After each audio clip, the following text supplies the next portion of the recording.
Hi, greetings. Thank you for watching. Thank you for tuning in. Um, so I just wanted to share why I became a doula. And for those of you who are wondering what actually is a doula, what is that? So a doula is a trained professional who provides emotional, physical, and informational support to expecting mothers. So that word doula is actually a Greek word that means woman who serves. Well, basically, the doula is that mother's birth coach.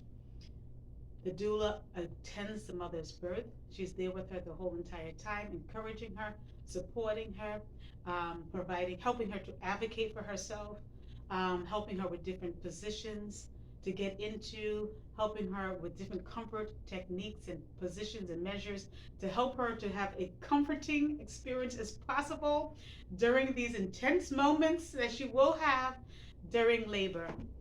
Really, our mission is to help the mother have a positive, nurturing, and birth experience.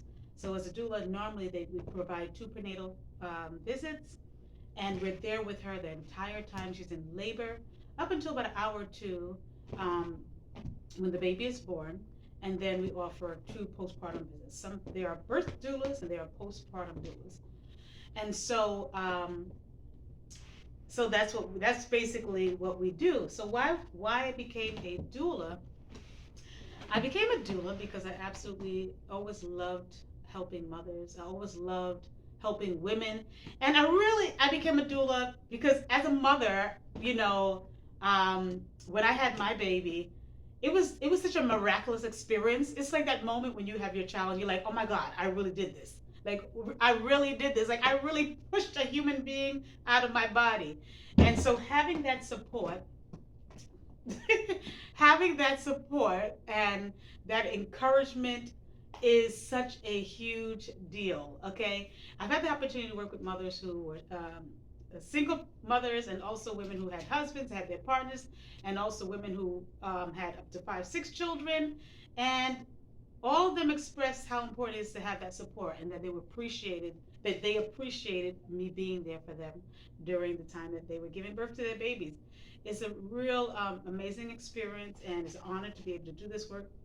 And so, um, actually, initially, when I was in my 20s, after having my daughter, I was so inspired to want to work with pregnant mothers because I'm like, oh my God, I want to do something. I was always interested in the healthcare field. I used to be a former home attendant, nurse assistant, and also I later on went to school to become an ultrasound technician. And I remember being in class. My head.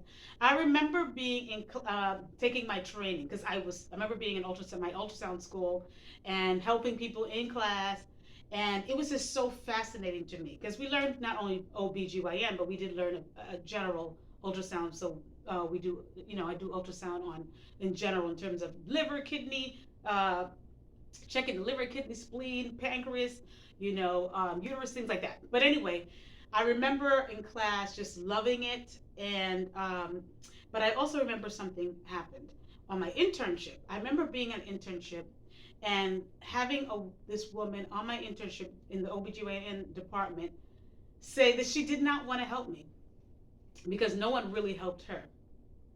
And so I just thought that was really deep, and it really disappointed me because this I had this passion for.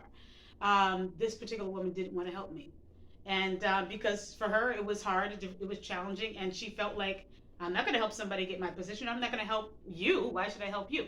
And yes, she was an African American woman, but thank goodness there were some other women who were able to be helpful. And I remember another sister who's from Trinidad. Shout out to the Trinidadians, my family's from Trinidad. Also, and so who did take the time to help when she noticed the other young lady was not helpful. So I always remember that.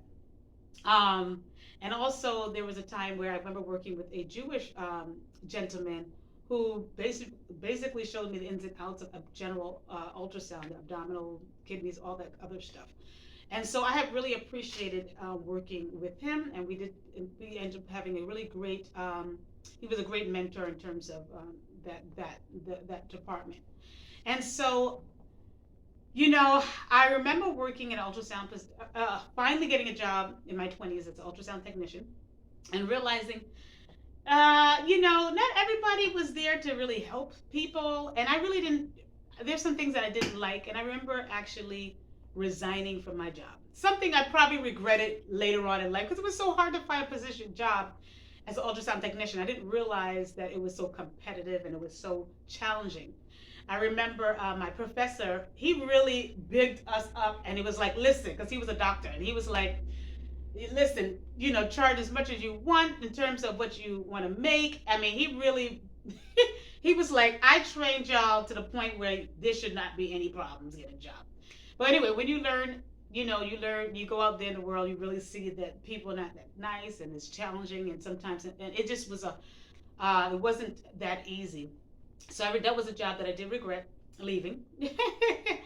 But thank goodness it took years later, when I really gave up on it, to actually start working as an ultrasound technician again. But to make a long story short, why I became a doula was because as a mother, I was able to experience um, those emotions and be able to see that I was able to give birth, and it was empowering. And I wanted to encourage and empower other women. I always knew that, um, I enjoyed helping other women in any way that I could, in the ways that they felt that they needed. Um, I remember just, always encouraging other mothers or women who had children, or women who were pregnant and just really needed some consultation, or really needed some information or support to be feel informed, and to feel, some reassurance. And I've been able to do that throughout the years, and I'm really, really grateful for that. And so, yeah, that's the real reason why I became a doula. And also, I would say, within the last year, I started offering doula training. And something I never planned to do, but for the last 3 years, I kept being asked by women, do I offer training? Which I always tell them, no, I do not. This is where you can go to get training. And until, I spoke with my instructor, and who told me, I was trying to get her out here to offer some trainings, and she told me, you can offer your own trainings. But did I listen to that? No, I still didn't listen to that until around COVID time. I had probably two to three women reach out to me again, different women asking me if I offer training, and I told them no. And I let them know, I broke down where they could go and everything. And then I was asked by one young lady like twice, and I was like, wait a minute, what is going on here? Why are people asking me? Okay. And I remember, I don't know, those of you who know, I don't know if you know Queen Afua. I have a book here. Queen Afua, she has a book called Sacred Woman. And she's a nationally renowned herbalist, natural health expert, and dedicated healer of women's bodies and women's soul. And I took her workshops, and she talks about the sacred woman. A sacred woman is a spiritual woman who relies completely on the Creator for all things. And so I really when it came to the doula workshops and being asked if I offer doula trainings, um, I looked at it as that was a divine calling for me. And so I really took time to put together a course that includes everything that I've learned as a doula, and some of the things